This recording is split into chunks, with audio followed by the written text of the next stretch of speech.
nag-fabricate kami ng bypass line. Going there, tinanggalan namin yung what do you call that one, bro? Here, manual switch over kasi leaking. So for the meantime, bypass connection. Ito yung supply, papunta yan doon, papunta rito. Then papunta na doon sa system. Sahe bro, kalas. Siya na it will work. So now, what will happen which is the inlet. Going here. Going here directly. This is the pipe.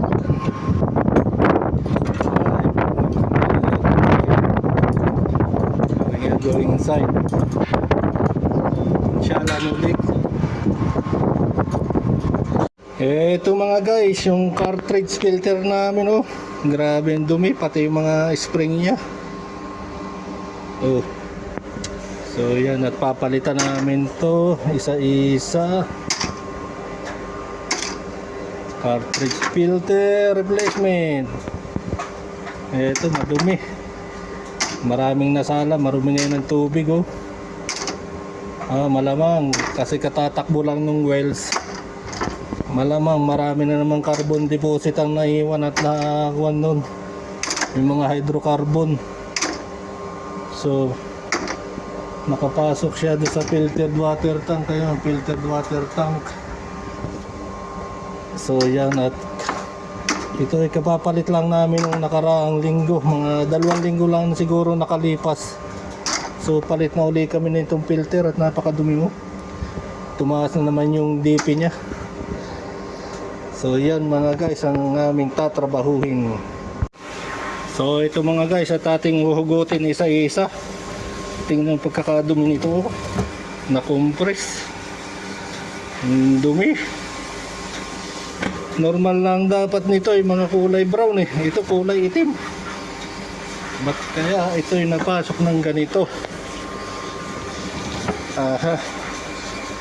Kailangan ma-report ito sa operation para mapag-aralan kung anong dapat nilang gawin, oh. Hindi mahugot. Ito na siya, yung nag-imbus na siya. Babalik natin pagka hindi mahugot. Nakuha siya na hindi nabilog, kaya hindi lumabas doon sa kanyang guide.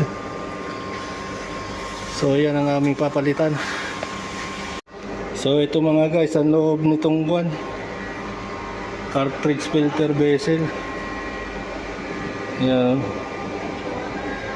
napakaitim yan ang naitapon ko na ron. May liligpit pa namin yan, ilalagay namin sa box doon, ibabox namin yan, papalitan namin ng bago. At bago na, puting-puti na ulit. Puting-puti na. Napalitan na namin. Ibabalik ko na lang yung mga spring. Ayun, yung nasa balti na yun. Sa bucket na kulay dilaw. At ito ay tatakluban ko na maya-maya. Let's G. At ito na, may mga spring na yan mga guys. Yan ang spring.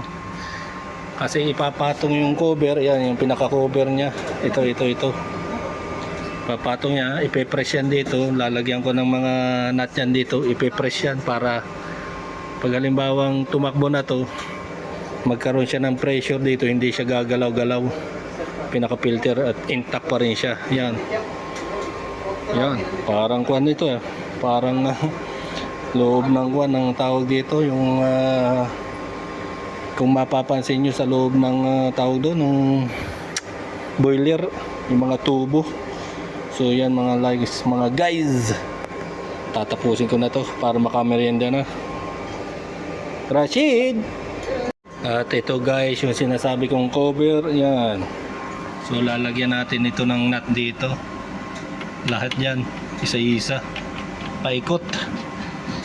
Tapos ito yung pinaka-bent niya, kailangan nakababa siya ron. May bent siya, yan ang pinaka-bent. Lagyan natin yan dito, lahat isa-isa.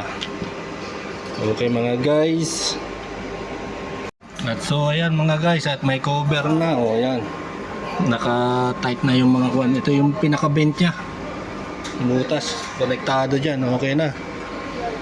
At At ito naman ay papatong ko rito. Lalagyan ko lang ito ng pinaka-lubricant, yung glycerin. Para ito'y madulas yung seal. Pag ipinatong ay hindi basta-basta mapupunit. So yan, okay na. Tanggalin ko na itong aking mahiwagang ratchet. At itatapon nila yung kwan. Ilalagay nila doon sa tapunan. So yan, at may cover na siya. At itong cover na to, ang pinaka-locking system niya ito. Ito siya. Mga guys, yan o. Pabubo yan, ito. Ganyan, isa lang naman yan. Nakalock na yan. Ay, may groove yan dito eh. May pinaka-groove yan, groove. Tapos ito siya. Yun. Ganyan siya mangyayari. Tapos ito ay hindi ito yan. May slot yan eh. Ayan oh. Tama yan. Tapos dito ang kulang na lang ay isa.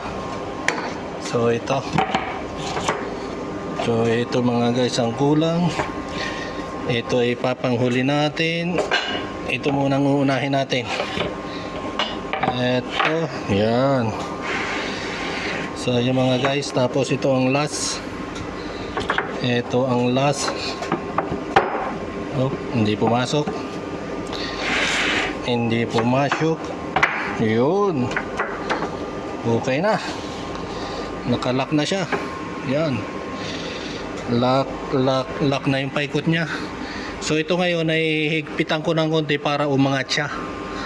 Para kung halimbawa magka-pressure, hindi siya bigla na tataas.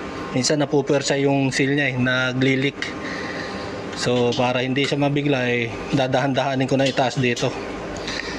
Pagka nawala yung gap na yan, ibig sabihin tumaas na to. So yan mga guys. At ating ihigpitan nito ng konti. Pinaka jack. At tapos na to. Yan. Wala na yung gap niya. Pero hindi. Pagka ito'y nahigpitan ko, yun. Buwan ng kanya. Para hindi siya puwersado pagka may pressure.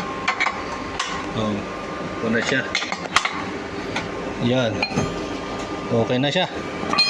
Ganyan lang yan. Tapos sasaraduhan ko yung pinaka-vent para hindi bumaba uli siya. Para hindi ma-vacuum. Yan lang. At tapos na ang trabahong ito. Okay. Bye bye.